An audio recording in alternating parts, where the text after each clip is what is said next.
الله فلا مضل له ومن يضلل فلا هادي له وأشهد أن لا إله إلا الله وحده لا شريك له وأشهد أن محمدا عبده ورسوله صلى الله عليه وعلى آله وصحبه وسلم.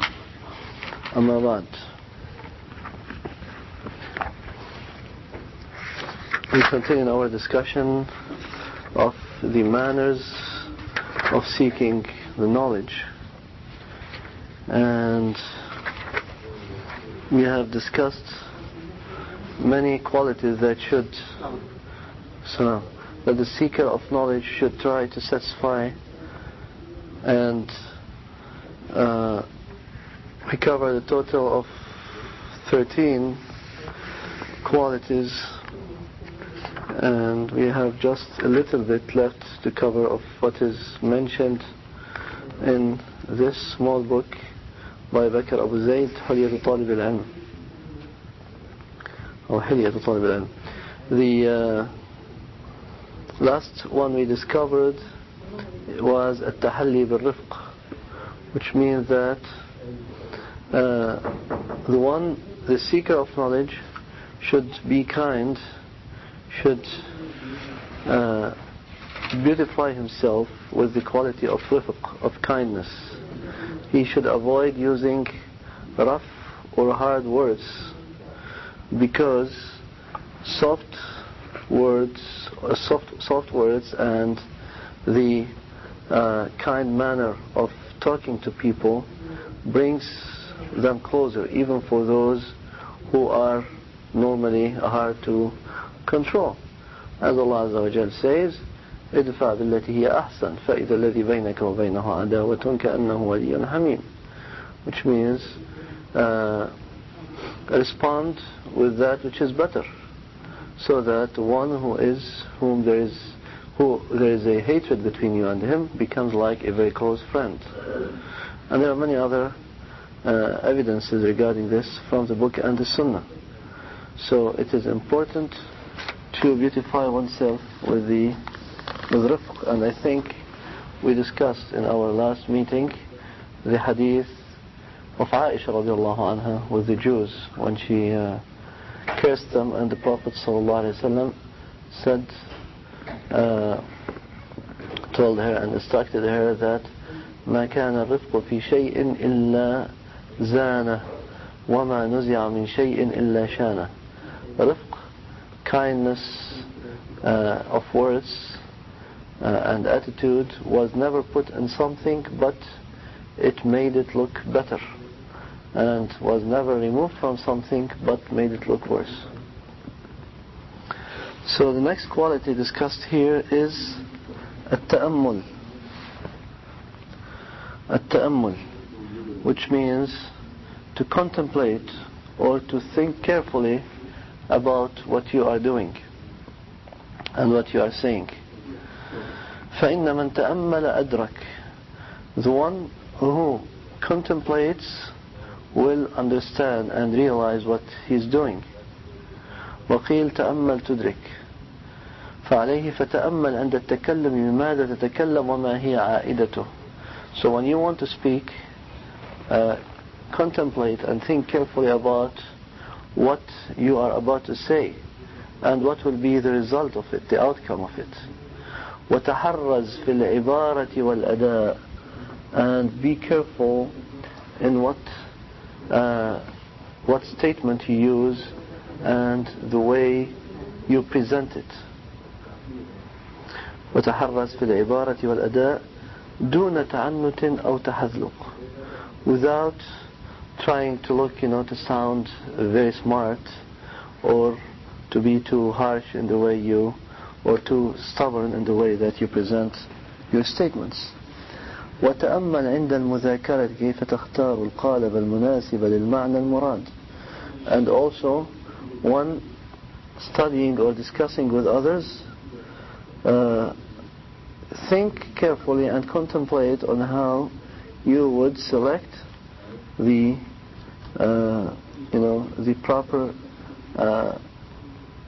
proper casing or envelope in which you put your words and statements, so that you would reach the proper meaning, which means when you are studying for yourself or with somebody else, learn how to put your thoughts into good words, so that when you talk to others later on, you will not reflect the wrong meanings or ideas.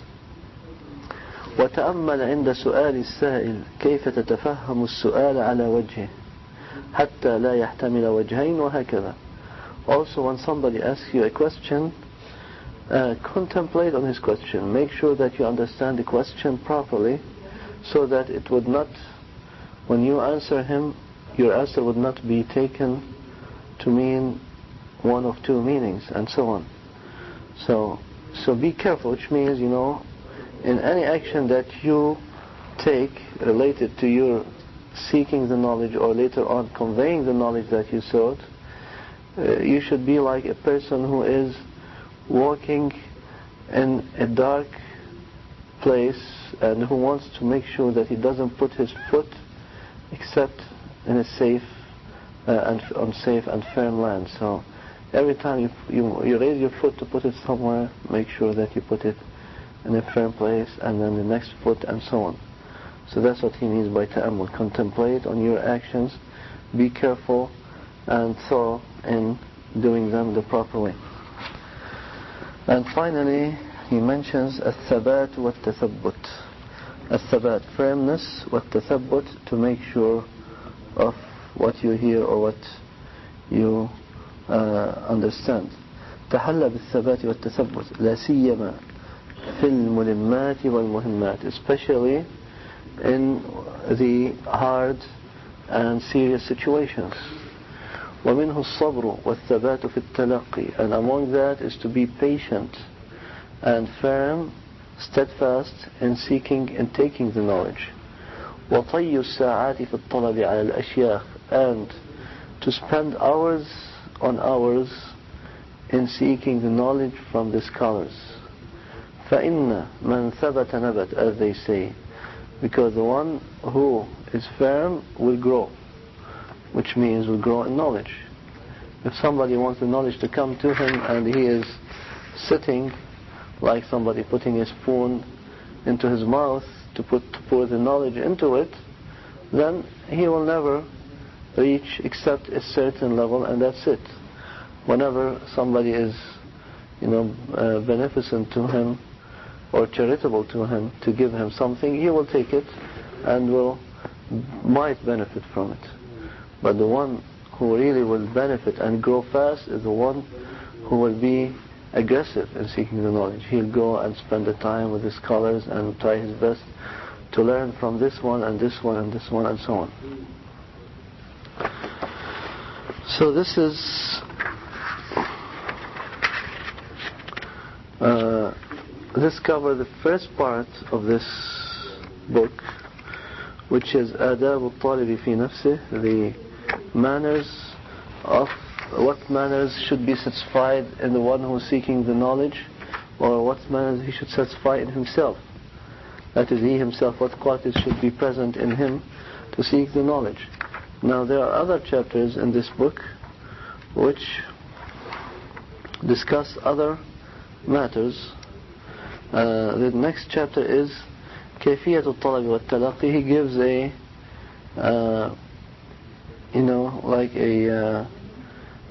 practical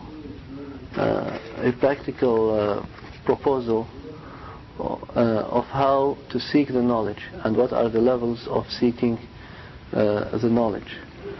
That will include, for example, which books to learn, to start from, and to seek the knowledge from, and how to go about learning properly, and how to seek the knowledge from the scholars, and which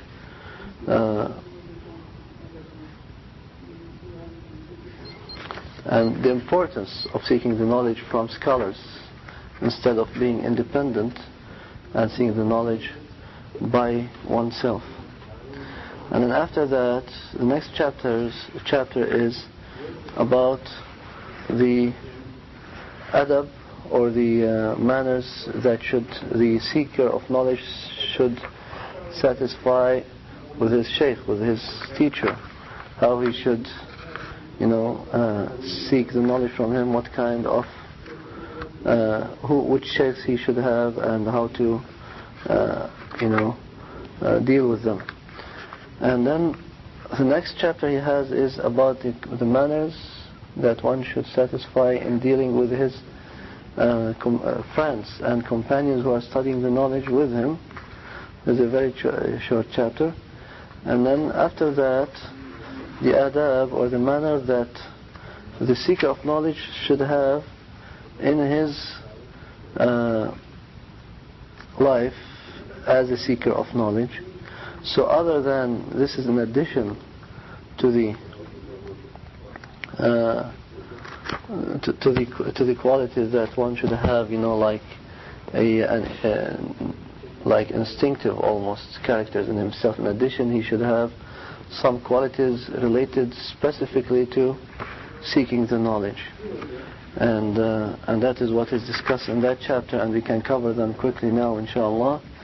And then after that, at-tahalli bil-amal, which means to act upon the knowledge, and not to be a lazy bum, as they say it.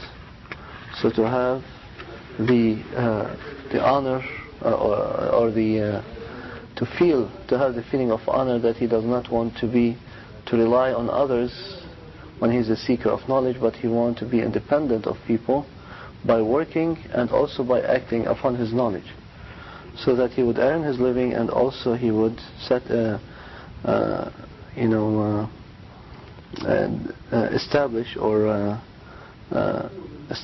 establish the knowledge that he learned by action.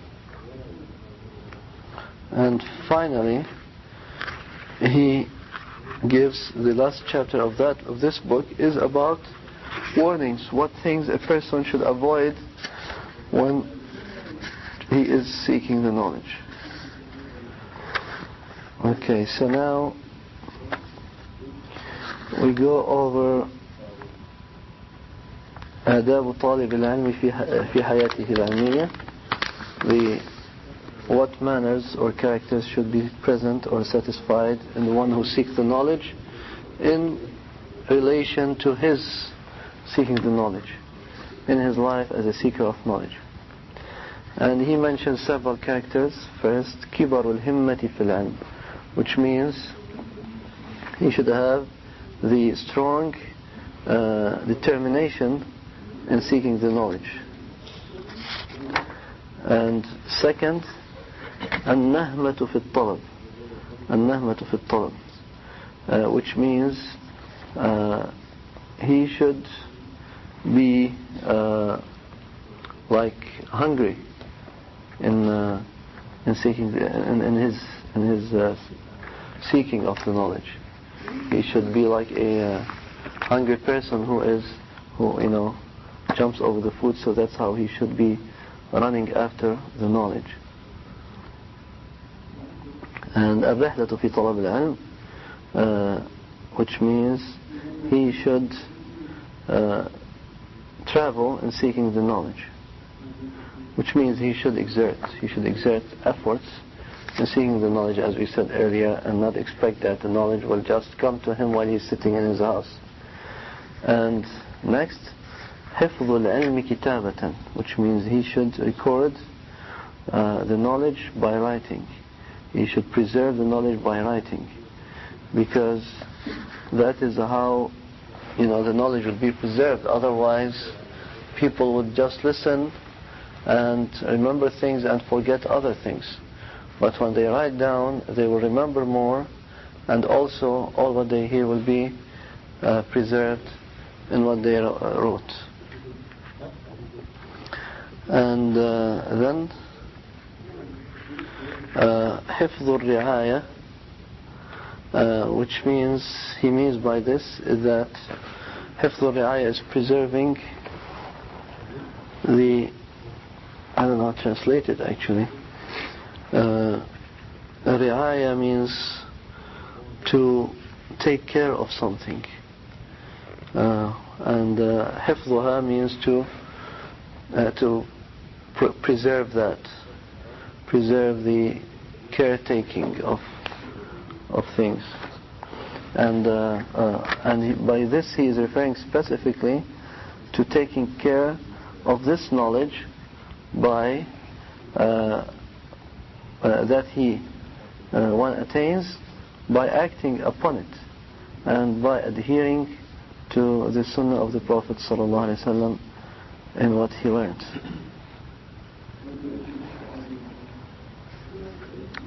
And then ta'ahud al-mahfuzat, which means he should work on memorizing things.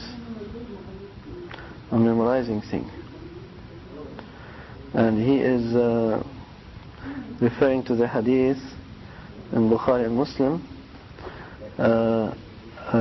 reported by Ibn Umar radiallahu anh, that the Prophet sallallahu alaihi wasallam said, إنما مثل صاحب القرآن كمثل صاحب الإبل المعلقة إن عاهد عليها أمسكها وإن طلقها ذهبت.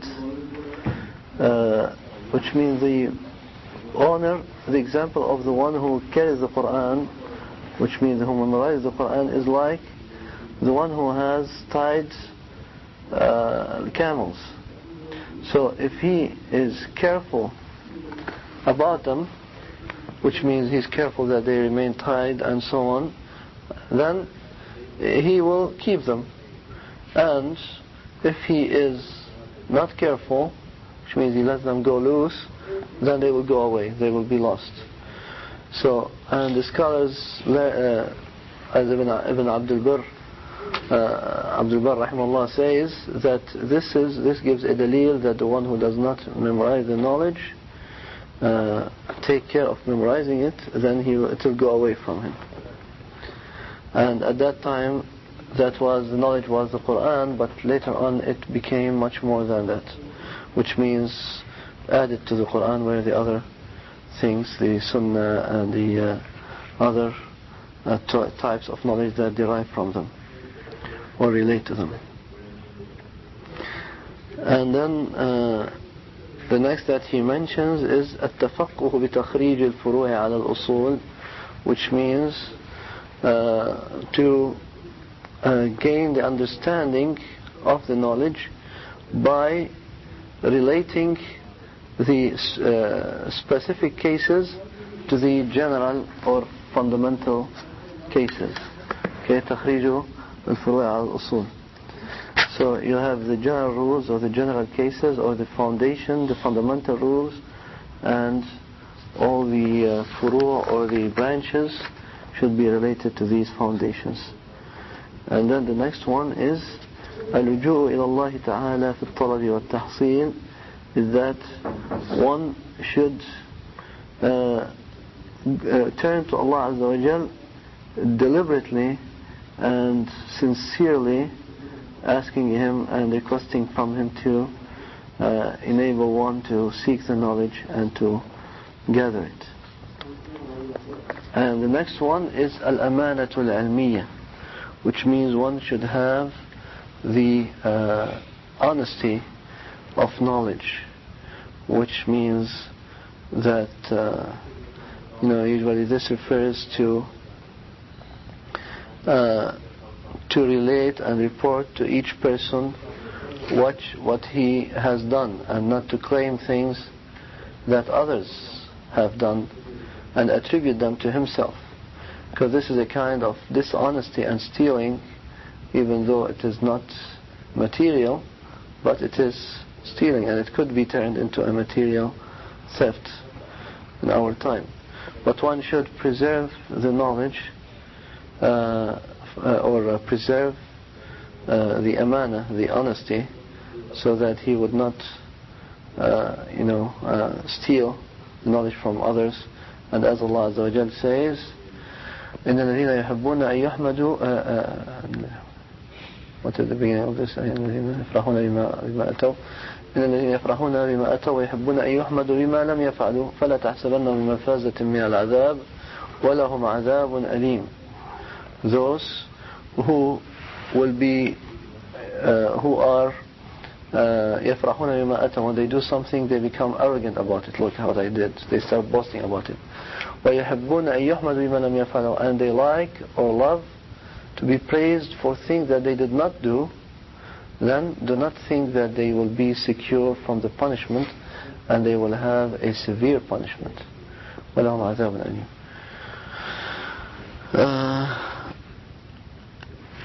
And then he mentions sidq, truthfulness, which means one should be truthful in his actions and in his words. This we mentioned the character of sidq in relation to the character that should be present in the person himself, like an innate quality in the person who is seeking the knowledge. And here he is also mentioning it in relation to his seeking the knowledge. That is, in his learning and so on, his actions should be truthful as well. Not only that he himself should be truthful, also his actions related to seeking the knowledge.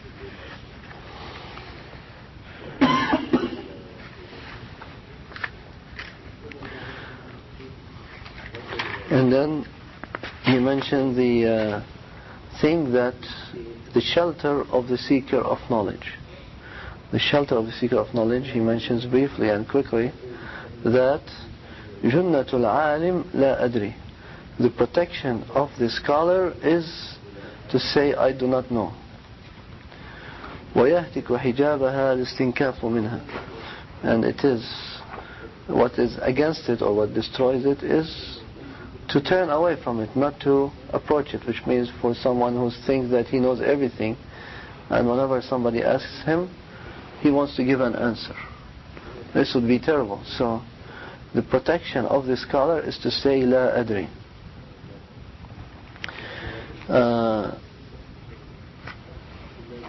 So to say, so that is why it is said by the scholars that نصف العلم لا أدري. Half of the knowledge is to say I do not know, which means to know what you know and what you do not know. And when you ask about something that you do not know, not to be ashamed to say I do not know. That's the half of the knowledge. To know your limits, that gives you half of the knowledge. فنصف الجهل يقال وأظن. And if he's saying, if this is what they say, that half of the knowledge is to say I do not know, then half of ignorance is to say I think, and it is, I have heard it, somebody say so and so. This is terrible too, because, and we have seen it in many places. You know, I've been in places, I've witnessed some masajid here in this country where they have a tafsir class or halqa, and it's a bunch of, you know, self-acclaimed people like medical doctors and professors and things like that, and they sit down to make tafsir of the Qur'an, and each one of them says, well, I think this means, after they read an ayah, I think this means so and so. And the second person says, no, I think it means so and so. And the third says, no, I think it means so and so, and so on. So they base what they say on I think and I assume and so on, which is terrible, because they are claiming things about this knowledge, the knowledge of Allah that Allah sent to us, things without knowledge. And then the next quality that he mentions here is al-muhafazatu ala ra'si malik sa'at umrik, which means you should be careful or preserve, look after your principle. And like your principle of material principle is the money that you have, your principle in seeking the knowledge is sa'at umrik, the hours of your life, which means you should not waste your time in things that contradict seeking the knowledge.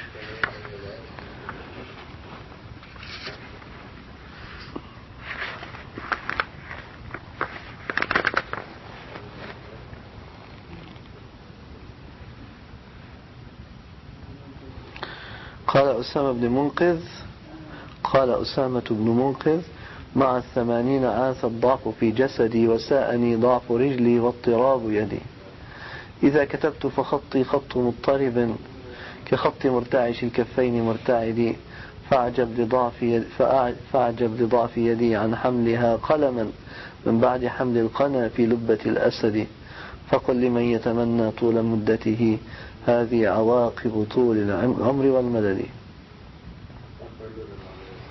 He's bringing 4 lines of poetry said by a person called Usama Munqidh, in which he said that when I reached the 80 years, then my body became weak, my feet became weak, my hand, when I write with shaking hand,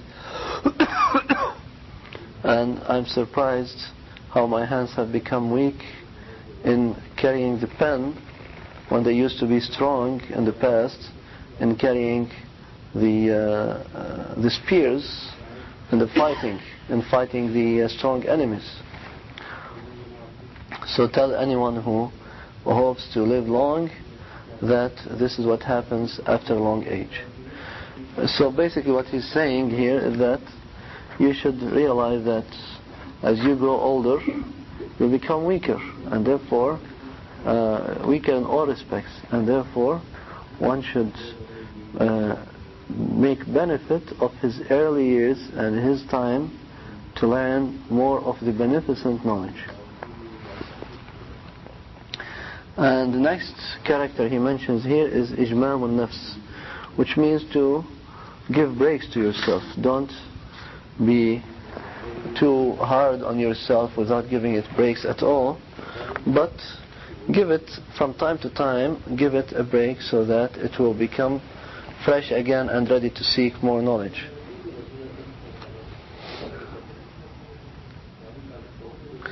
Just like, you need to sleep for the body to rest, also you need some rest for the mind before it's ready to seek more knowledge.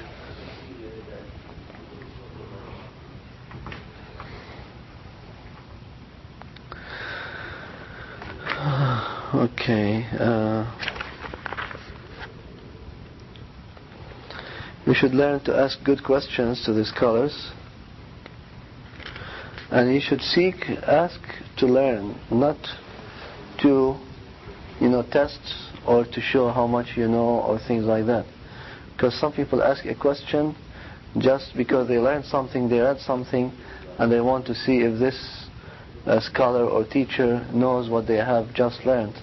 So it's not for the sake of seeking the knowledge, but for the sake of testing him or for appearing smart in front of the other students or listeners. So this is not of the good way of asking the question. The good way is to ask a question relevant to the discussion and to ask it with the intention of tafaqquh, of understanding, and not ta'annut, which means just to show off or things like that.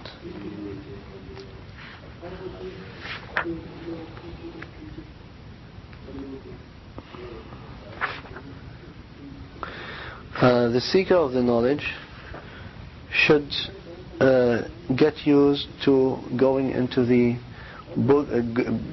big or large and extensive books, Jardul Mutawwalat, and not expect that all the knowledge he can get from little booklets.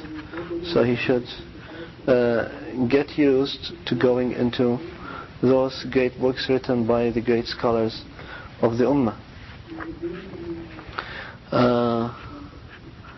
He should review the knowledge. So when one seeks the knowledge, he should review it and review it and review it, and not think that once, if he heard it once, then that's it. It is well established in his mind. Reviewing helps the mind become more sharp and improves the memory and so on. And then living between the book and the sunnah and the knowledge based on them, which means this is what the person should spend his time in, instead of wasting it in useless types of knowledge. And then استكمال أدوات كل فن, which means he should perfect the knowledge or the necessary parts of knowledge for every subject. Like if he wants to learn grammar, then he should, or Arabic, he should learn the details of the grammar to be able to be strong in that part, and then of fiqh, of hadith, and so on, so that his knowledge will be strong from all respects, from all sides. As Allah says, الَّذِينَ أَتَيْنَاهُمُ الْكِتَابَ يَتْلُونَ حَقَّ تِلَاوَتِهِ, those whom we have given them the book, they read it in the proper way, which means in the perfected way, which means they have perfected all what is needed to read it properly. There are a couple more things that he mentions here, but I found that probably one actually that I didn't mention.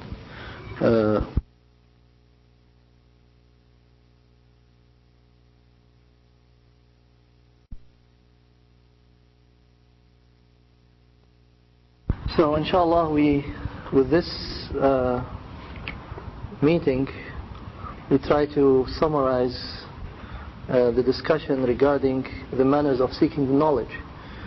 And we have discussed this previously with another group of brothers. Mostly they were different, and it took us like 3.5 hours, but there was a lot of repetition and easy, slow discussion, so that every time we reviewed a lot of what we discussed on the previous times. So inshallah today then we can wrap up this subject, the subject of the manners of seeking the knowledge. And to start with, I would say that there are scholars who have written books on this subject because of the importance of seeking the knowledge. And this is the reason why we are sitting together, because we want to seek the knowledge, and we need to learn some of the etiquettes, some of the manners that we should observe in our seeking of the knowledge of the deen.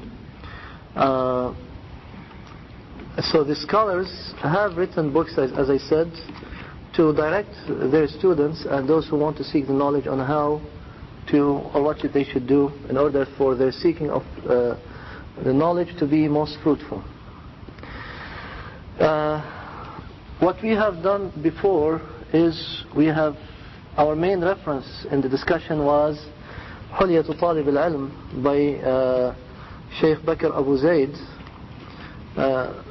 We covered most of it, and as I explained or mentioned to some of the brothers, there is actually a detailed explanation of this booklet on tape by Sheikh Saleh Al-Uthaymeen. I don't know how many tapes now, I don't remember, probably about 12 tapes or 16 tapes which cover this subject. But we did not go in the past, and we will not go now over everything in it, but inshallah we will highlight some of the important points in this book. And also there is another book that I have in my hand, and this I'll go over it quickly, which is called برنامج علمي للمتفقهين, which means a scholarly schedule or program, scholarly program for those who are seeking the understanding of the deen, the fiqh of the deen. And this is by Abdul Aziz Al-Qari, who is an associate teacher or an associate professor in Jamia Al-Islamiyya in Medina at the time when this book was written. And there's a third booklet or book called Adabu Talib al-Ilm, the etiquettes or the manners for the seeker of knowledge, by Muhammad Raslan. There are many others, but these were accessible, and I found that it's good to select a few points from each of them and inshallah give this as an overview for the whole subject. I will start with the second one that I mentioned by Abdul Aziz Al-Qari, and here he mentions 8 different rules for seeking the knowledge.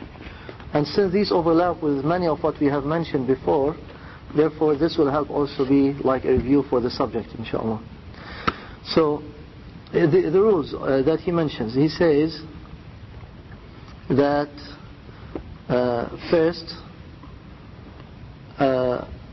the first rule of seeking the knowledge, قاعدة الأولى, تصحيح النية في التعلم, that one should have sincerity in seeking the knowledge, which means the knowledge should be sought for the pleasure of Allah subhanahu wa ta'ala, sincerely for that purpose, not for any other purpose, not for the purpose of people praising the person, or he earning more money by it, or getting higher positions and things like that. This should never be. It should never be. The intention should never be to attain any worldly gains. The intention in seeking the knowledge is to please Allah Azza wa Jal, to learn is to learn the better how to please Him subhanahu wa ta'ala. So that is the first rule, that we should have sincerity in seeking the knowledge. And the second rule is that the first thing that a Muslim should learn is the knowledge of Iman and the understanding of Ahkam. I mean, we do not have to agree 100% with everything that this scholar says, but it helps be as a guide for us, of course. So I say the first thing is that one should learn the fiqh of Iman, the knowledge of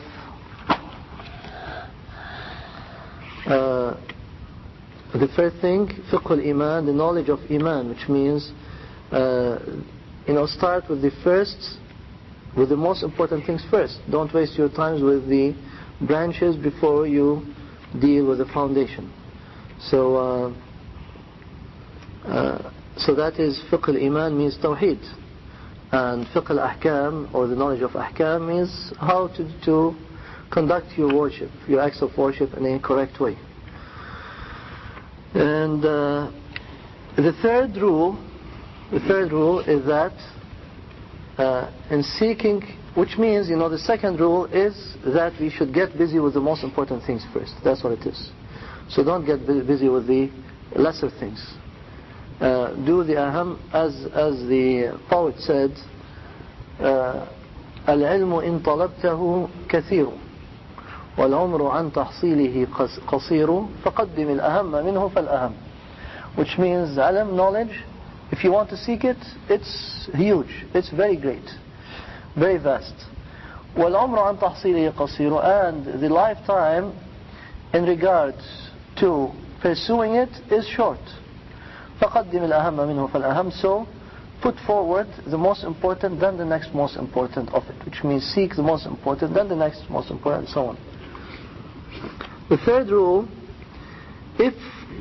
when you learn these things, learn them according to the guidance of the Salaf.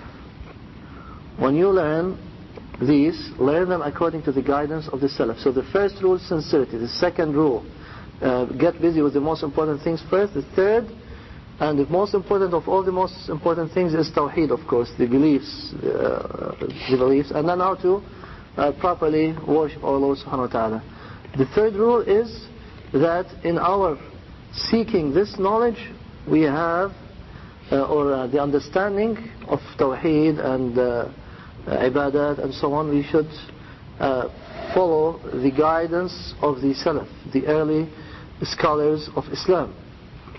And especially in matters of Tawheed, because in matters of Tawheed we can easily be deviated by various ways that people have followed instead of the guidance of the Salaf, instead of the guidance of the Sahaba radiallahu anhum and their true followers.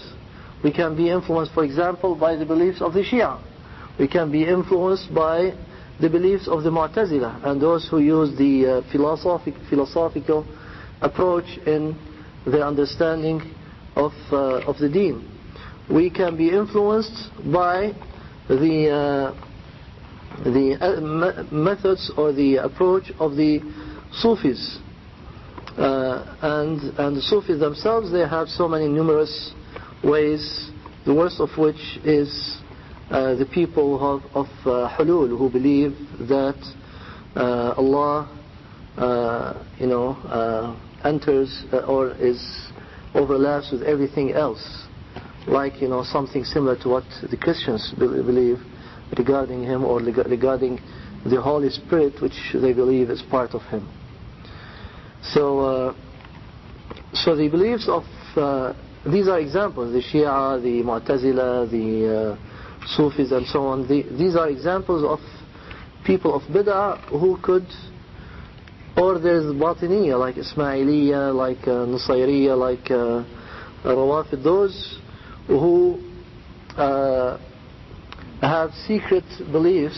They hide their beliefs, and they believe in the that everything has an apparent meaning and a batin meaning, a hidden meaning, and therefore everything to them actually is different from what you think. They read the Qur'an, you read an ayah, and it means something, and they explain it totally different. In this sense, like what the Shia say about إِنَّ اللَّهَ يَأْمُرُكُمْ أَن تَذْبَحُوا بَقَرَةً, Allah commands you to slaughter a cow. The Shia say this cow is Aisha. And مَرَجَ الْبَحْرَيْنِ يَلْتَقِيَانِ, he separated the two seas and they meet in one place. They say this is Fatima and Ali, and so on. So they change the meanings of everything. They say the texts have apparent meaning, but they have hidden meanings that you do not know, and only they know. So these are Batiniyya. These are called Firaq al-Batiniyya. And Firaq al-Batiniyya, each one deviated from the truth in its own way. And among them are Duruz, Ismailiyya, Nusayriyya, the extremes of the Shia, and so on. So when a person wants to understand his deen, he has to follow the guidance of the Salaf. This is which means search for the understanding of the Sahaba radhiyallahu anhu and their true followers in regard to the knowledge of the deen. The fourth rule, and this is where I disagree with the author in its regard to some degree, is that he said that in seeking the knowledge of the ibadat, you have to follow one of the four known or commonly known madhahib, and to be on the safe side, because these madhahib have been researched and the others have not been researched, like the madhab of Imam al-Awza'i or Imam Sufyan al-Thawri or others. So therefore it is most safest for you to adhere to one of these madhahib in your understanding of the ibadat. This is not totally true, except for the maybe most basic or newer comers to the or new students of knowledge. Otherwise, as a person starts acquiring some knowledge, then he can quickly find that he can have easy access to knowledge based on the true evidence from the Book of Allah and the Sunnah of His Messenger sallallahu alaihi wasallam, and in the understanding of the Salaf, of the early scholars of the Sahaba and their true followers, without being biased towards any particular madhab of the four commonly known madhahib. But and in that case, we can change this rule to be that one also has to follow the guidance of the Salaf in seeking and understanding the rules of ahkam. Now, if all what is accessible to him is one of the four madhahib, because these are the only scholars who are accessible to him, or the only books that he can lay his hands on, then that is an exception. But the general rule is that one should make more effort to seek pure knowledge, not knowledge which is biased towards one direction or the other.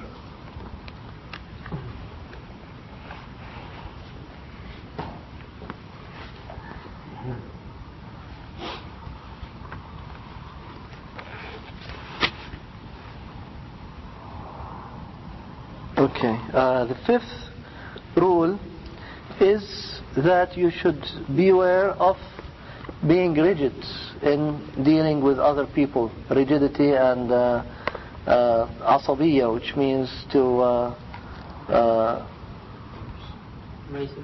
no, asabiyya, like if you have an opinion then if anybody differs with you in opinion, he becomes like your enemy, and you put your opinion as being above everything else. You should be flexible in trying to listen to them, trying to see what their point of view, what is your point of view, and then if you find that after discussion and checking the evidence, still they hold a certain position, then you cannot force them, of course. So don't be like a person who is trying to attack everyone who differs with you in the least bit. To be open-minded.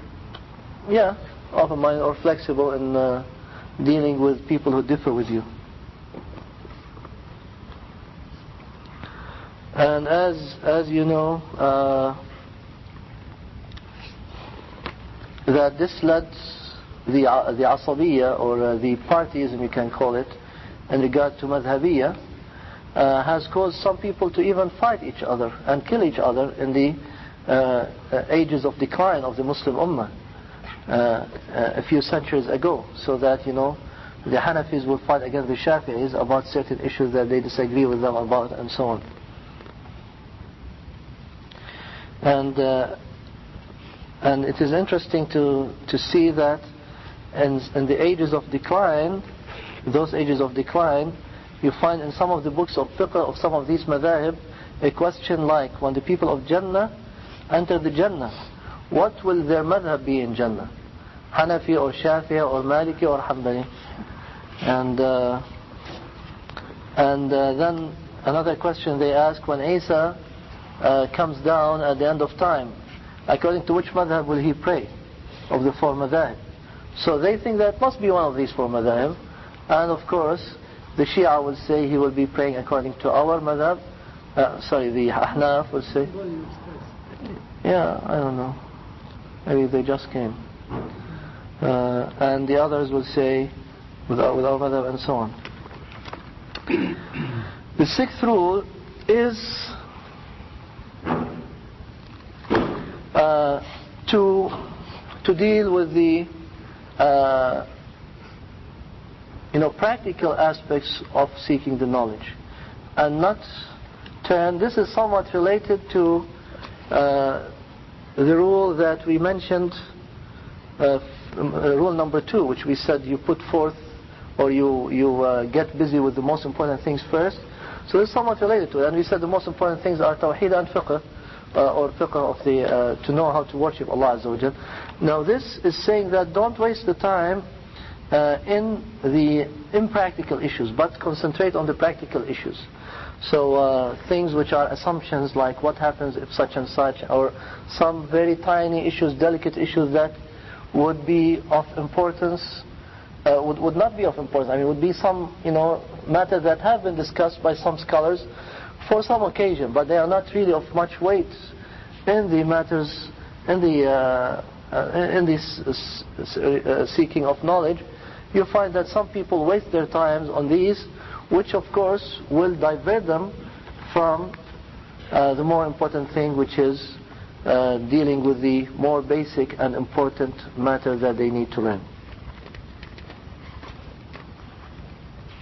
Which chapter did you say was first? Abdul-Aziz al-Qari. He's professor in Medina. And then the seventh rule is to follow, he says, the ladder of seeking the knowledge, or a certain ladder of seeking the knowledge. What he means by that? He means that you have to follow. You don't assume that, for example, you can, one day you do not have any knowledge. The second day you can just get the biggest book in the library, 30 volume book, and say, I want to start with this and I want to learn this subject. But you have to gradually go up from one level to the other to the other. So you have to be patient, in other words, and realize that the knowledge doesn't come all of a sudden like this, like what the Sufis, some of them say, that there is something called al-ilm al-ladunni that comes to you suddenly by making certain kinds of dhikr for a certain number of times. All of a sudden you find yourself knowledgeable about some matters that you want, that you like to learn. It doesn't come like this. And the Prophet ﷺ said, إِنَّمَا الْعِلْمُ بِالتَّعَلُّمُ, which means knowledge is only attained through learning. So it needs patience, it needs perseverance, and it needs that you go gradually from one level to the other to the other. And realize also your limitations.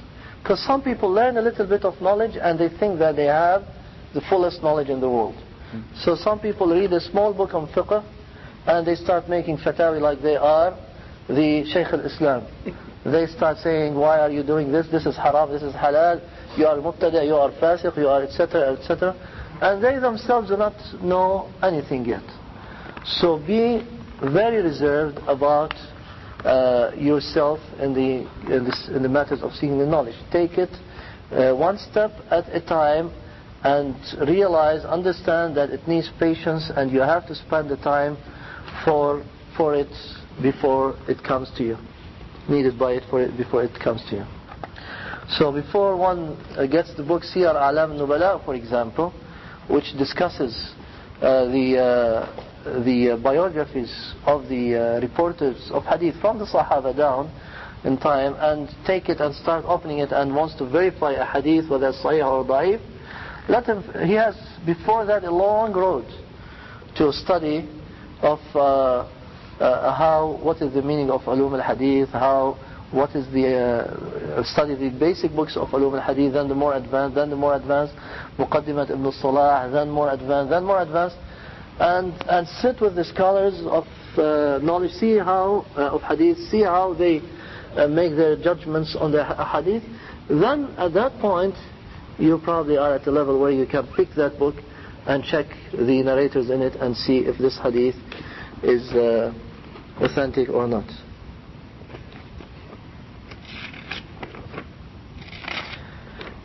And the last rule that he gives is that try your best to seek the knowledge of each subject from its people and to get it from the highest people available in that field.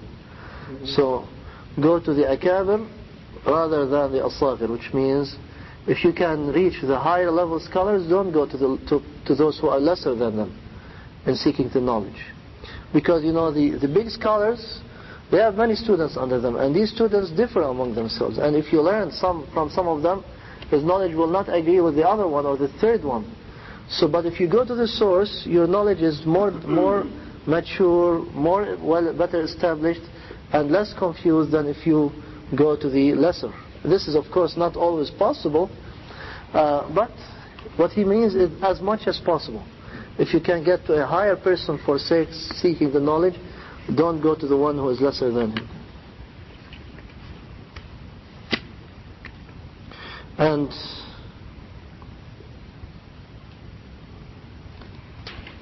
as I'm not sure if this is authentic, could be.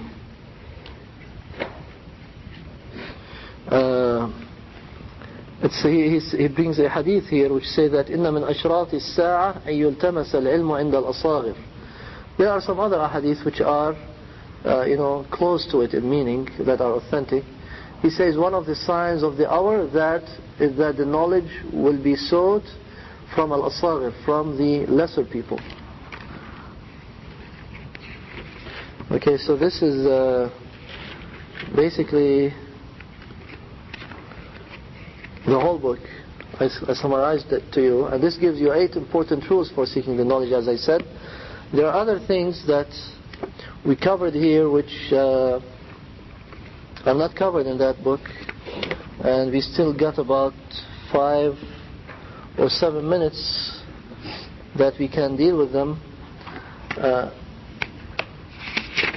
But first I want to mention something that, subhanallah, we find that people are very careless about, and I find this very depressing actually, that in our time the people do not have respect of the knowledge and of the teachers who teach them the knowledge. They have totally no respect of that. And compared to what was the practice of the Salaf radiallahu anhum. And as is mentioned here, by one of the Salaf. His name was Ishaq al-Shahidi. He said, I used to see Yahya al-Qattan pray Asr.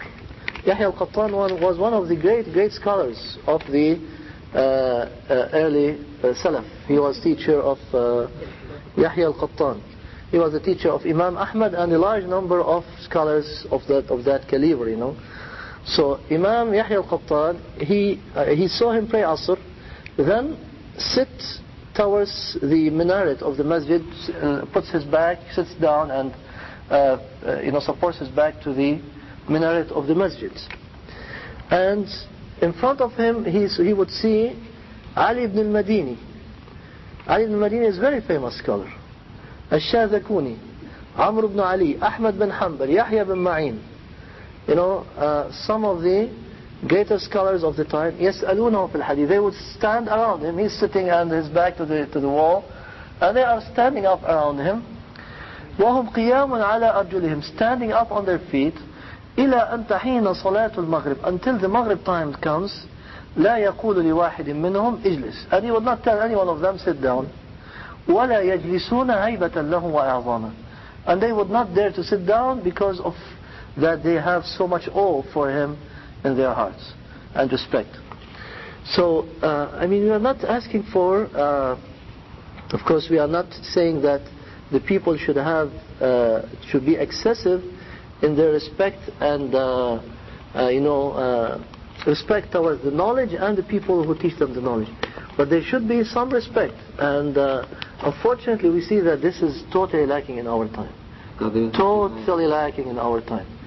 So Allah musta'an, the people, maybe I should stop this a little bit here so we not lose the time. Where's the pause key here? I forgot where it is. Attacking his teacher and saying things against him when he, as is said, they did not crack out of the or their egg has not cracked yet. They did not get out of their egg yet, like the chick comes out of its egg, and they start attacking their teachers and being rude and disrespectful to them and so on. Allah understand. So what basically what this book mentions is the adab, the book by Sheikh Bakr Abu Zayd, the adab that the student of knowledge should have in himself, within himself, and in seeking the knowledge. And for those who want to see, to listen to a detailed discussion of these adab, you can go to the tapes, because as I said, this is the last of a set of 4 tapes, total of 4 hours, about 8 lectures, because each lecture was 30 minutes long. And you can hear in detail about these characters or etiquettes. But basically, what we said is that first of all, some of it we have already said. First of all, that seeking the knowledge is a ibadah. Seeking the knowledge, we have to remember, is a ibadah, and therefore a ibadah should be performed according to the conditions of the ibadah, which is that it should be with ikhlas, with sincerity, as we just said, and it should be according to the guidance of the Salaf. According to the guidance. So our seeking of knowledge should be according to the way that our great scholars of the past have learned and have sought the knowledge.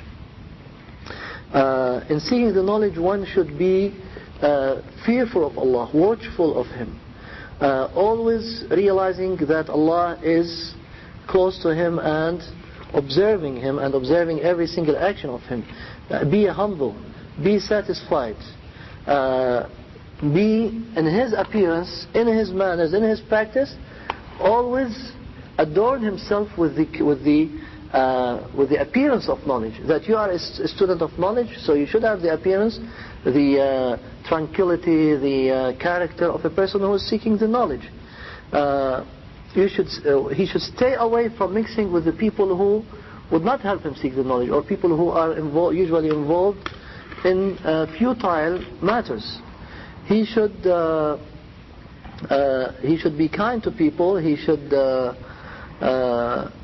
make sure that the knowledge that he seeks is a correct knowledge. He should put a lot of effort into seeking the knowledge. He should be serious about seeking the knowledge. He should record the knowledge as much as he can by writing, and you know, organize his writing and so on, so that it will be, because by writing he can remember things better and he can refer to them faster. He should memorize. He should always turn to Allah Azza wa Jalla and ask Him for help in seeking the knowledge. He should be truthful, and he should benefit from the good times of seeking the knowledge, like the early morning and the times when he doesn't have to be involved with other things, so there are less distractions. And he should ask questions, good questions that will help him learn more. He should review the knowledge with other people, with the students of knowledge, and so on. So as I said, these are some of the things that we have discussed in some details in the past, and that was meant to be just a quick review. So inshallah I refer you to the previous tapes for more in-depth discussion of this. And by this I would say that we are done with this subject for now, and inshallah we can use the time that we use for it in the future for some other subjects. Wallahu a'lam wa sallallahu ala Muhammad wa ala alihi wa sahbihi wa sallam. One was going to be